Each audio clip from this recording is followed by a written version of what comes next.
11.1 पर बात हो गई थी। एक है दो रेखाओं के बीच का कोण, ये आपके कोर्स से कट गया, ठीक है।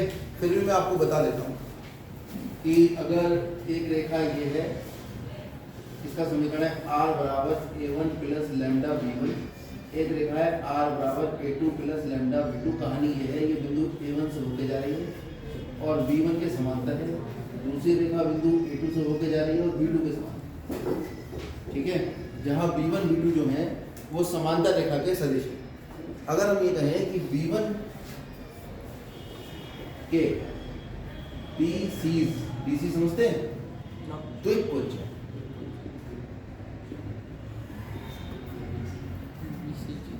इसके DC जो है L1 M1 तथा N1 है, ठीक है। और B2 के DC L2 M2 और N2।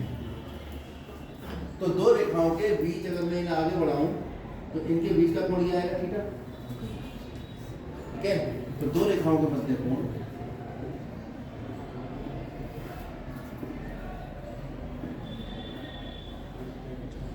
cos थीटा बराबर आएगा L1 M1 L1 N2 M1 M2 plus N1। अगर दो रेखाओं के हमें DCs की जगह DRs दे रखे, DRs तो पढ़े DRs को क्या कहते हैं? यदि रेखाओं के DRs मतलब द्विक अनुपात। आप जो किताबें लेंगे आगे जाके जो पढ़ाई करेंगे इसमें ये 3D जो है वो हमेशा आपके यहाँ आती रहेगी, ठीक है। अगर आप BSc करते हो या BTech करते हो, कुछ भी करते हो, तो आपको ये तो पढ़ना ही पड़ेगा। उसमें कहीं भी द्विकोणीय लिखी नहीं मिलेगी, DCs लिखा मिलेगा या DRs। DC डायरेक्शन कोसाइन और DRs डायरेक्शन रेशियो। DCs की फुल फॉर्म है डायरेक्शन कोसाइन और DRs की फुल फॉर्म है डायरेक्शन रेशियो।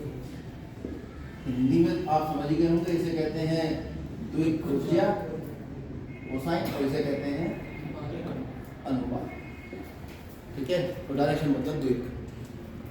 तो अगर रेखाओं के DRs A1, B1, C1 तथा दूसरी रेखा के A2, B2, C2 हो तो L1 का मान कितना आएगा? A1 बटे वर्गमूल A1 square plus B1 square plus C1 square, ठीक है। M1 का मान कितना आएगा? A2 upon A1 square plus B1 square plus C1 square. अगर हम इसी तरह से मान लगा लें, ऐसे ही L2 और M2 का आ जाएंगे और यहाँ पे मान रख दो, कितना आएगा? A1 A2 बटे वर्गमूल A1 square plus B1 square plus C1 square. और L2 का मान अगर निकालेंगे तो आएगा A2 बटे वर्गमूल A2 square plus B2 square plus C2। तो क्या आ जाएगा? A1 A2 बटे वर्गमूल A1 square B1 square C1 square गुणा वर्गमूल A2 square B2 square C2 square plus B1 B2 बटे सेम प्लस C1 C2 बटे सेम। तो अगर मैं एलसीएम ले लूं तो cos थीटा का मान मेरे पास आ जाएगा, आप समझ गए होंगे, A1 A2 plus B1 B2 plus C1 C2 बटे वर्गमूल A1 square plus B1 square plus C1 square और वर्गमूल A2 square plus B2 square plus. Clear हो गई बात?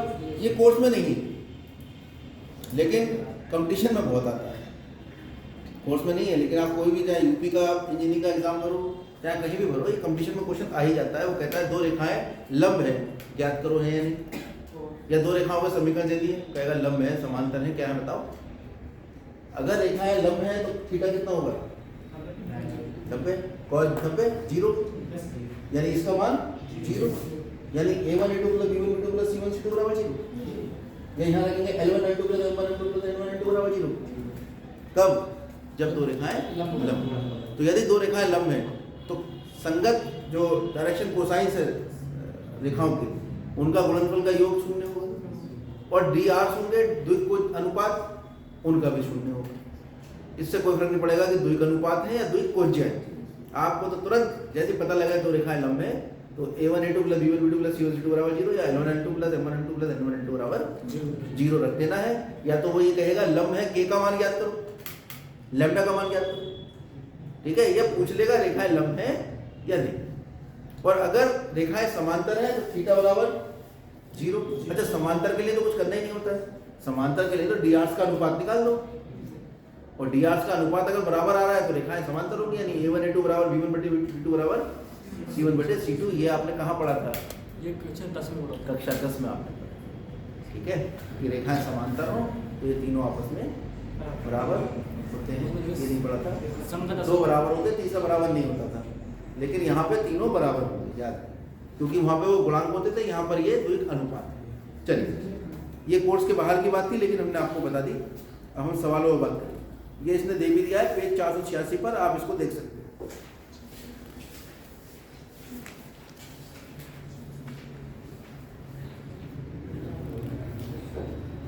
दो विषमतलीय रेखाओं के बीच की दूरी, ये आपको सूत्र याद रखना है। ये सीधे सीधे 6 नंबर दिलवाएगा, ये सूत्र सीधे सीधे आपको 6 नंबर दिलवाएगा। अब क्या करना है हमें? दो रेखाओं के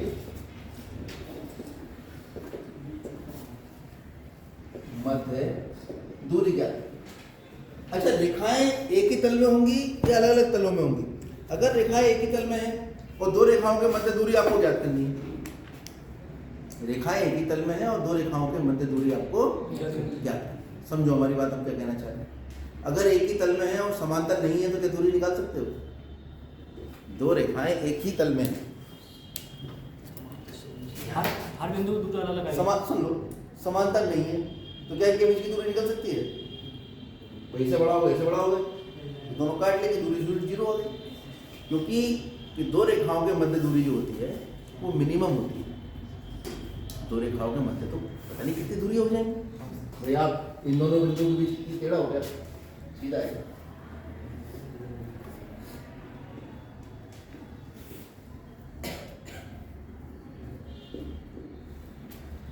ये दो रेखाएं हैं तो इनके बीच की तो इस बिंदु के इस बिंदु की दूरी, इस बिंदु के इस बिंदु की दूरी, तो फिर हर बच्चे का आंसर लगाएगा। मैथ का आंसर तो एक ही होता है। तो ये सिद्धांत बनाया गया कि दो रेखाओं के बीच की दूरी होगी जो न्यूनतम हो। और आपने 9वें में पढ़ा है, एक बिंदु से एक रेखा की दूरी न्यूनतम उस पर लंब होती है ना। और फिर आपने 10वें में पढ़ा होगा कि दो रेखाओं के बीच की दूरी उन दोनों रेखाओं के बीच की न्यूनतम दूरी। और 11वीं में अब आ गए हो आप। ठीक है, इतना तो आपके अंदर कॉमन सेंस डेवलप हो जाना चाहिए कि दो रेखाओं के बीच की दूरी निकलेगी तो वो दोनों के बीच की जो भी मिनिमम दूरी होगी वही मानी जाएगी। अगर रेखाएं समांतर नहीं है तो उनके बीच की मिनिमम दूरी तो 0 हो गई, आगे बढ़ा। लेकिन समांतर है तो मिनिमम दूरी इसके और इस बिंदु की निकालोगे तो ज्यादा हो जाएगी। मिनिमम कौन सी होगी? जो लंब होगी दोनों पर। ठीक है, लेकिन हमारे पास जो रेखाएं हैं वो एक तल में, क्योंकि एक ही तल में अगर रेखाएं हैं तो समांतर अगर है तब तो दूरी निकाल सकते हो, और समांतर नहीं है तो एक ही तल में स्थित रेखाओं की दूरी नहीं निकालेंगे। हमारे पास जो रेखाएं हैं वो तल में नहीं है, वो त्रिविमीय क्षेत्र में जहां पे हम बैठे हैं। तो एक रेखा ऐसे है, एक रेखा ऐसे। अब बताओ इनके बीच की न्यूनतम दूरी आ जाएगी जो लंबवत होगी। ऐसे रखो तो इनके बीच की जो भी लंबवत दूरी आएगी, ये लो, ये आगे बीच की लंबवत दूरी, ये वाली ज्यादा है, ये वाली ज्यादा है, हम दूरी कहेंगे नहीं इसको। दूरी कहेंगे इसको जो सबसे कम होगी। दो ऐसे दो बिंदुओं के बीच की दूरी जो न्यूनतम होगी, एक बिंदु इस रेखा पर, एक बिंदु इस रेखा पर, जो भी न्यूनतम दूरी है वो दो रेखाओं के बीच की न्यूनतम दूरी। ये तो बात आपके कंसेप्ट समझ में आ गया हो। अब हम बात करते हैं कि इसका सूत्र क्या होता है। तो सूत्र से पहले हमें ये पता होना चाहिए कि कौन कौन सी चीजें रेखाओं में होती हैं। क्या होती है रेखाओं में? सबसे पहले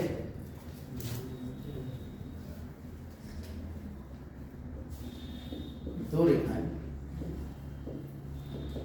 R बराबर a1 प्लस लैम्डा b1 तथा R बराबर a2 प्लस लैम्डा b2 इस तरह की रेखाएं हैं, बिंदु जा रही है, एक रेखा तो बिंदु A1 से होकर जा रही है और किसके समांतर है? सदिश B के समांतर है। दूसरी रेखा होकर जा रही है बिंदु A2 से और किसके समांतर है? B2 सदिश के समांतर। तो इनके बीच की जो न्यूनतम दूरी आएगी वो इनके बीच परस्पर लंब होगी, ये भी 90 और ये भी 90। अब ये जो रेखाएं मैंने यहाँ बनाई हैं ये एक तल में नहीं है, वरना दिमाग में ये आएगा कि तुम मिल जाएंगी क्या? एक तल में नहीं है, एक यहाँ है एक यहाँ है, ऐसे देखो। अब आ रही है इनके बीच की दूरी है, एक यहाँ से इस वाले बिंदु को मिलाती है, ये व्यवस्था है, ये इस तरह दिमाग में आ गया कंसेप्ट। ये लंबवत क्यों है? आप कहोगे ये 90-90, ये तो एकांतर कोण बराबर, ये समांतर क्यों नहीं है? ये कौन सा गणित पढ़ाया जा रहा है हमें? ये गणित आपको त्रिविमीय में पढ़ाया जा रहा है, द्विविमीय में नहीं पढ़ाया जा रहा। ठीक है, आप द्विविमीय में सोच रहे हो ये, लेकिन त्रिविमीय में सोचोगे तो बताओ ये स्थिति संभव है नहीं? ये भी कोण 90, ये भी कोण 90 और ये समांतर नहीं है, एक इधर उधर जा रही है, एक ऐसे जा रही है। समझ में आ रही है? क्या ये काटेंगे एक दूसरे को? नहीं काटेंगे। तो इनके बीच की दूरी का सूत्र है V1 cross V2 dot A2 minus A1 बटे V1 क्रॉस V2 का मॉड, ये है इन दो रेखाओं के मध्य। और यहां पर एक शब्द अगर मैं प्रयोग कर लूं तो ये भविष्य में आपको काम आएगी, इंटर में तो काम नहीं है। दो रेखाओं के मध्य न्यूनतम दूरी, इसका सूत्र है V1 cross V2 dot A2 minus A1 बटे V1 क्रॉस V2 का मान। समझ आ रही है?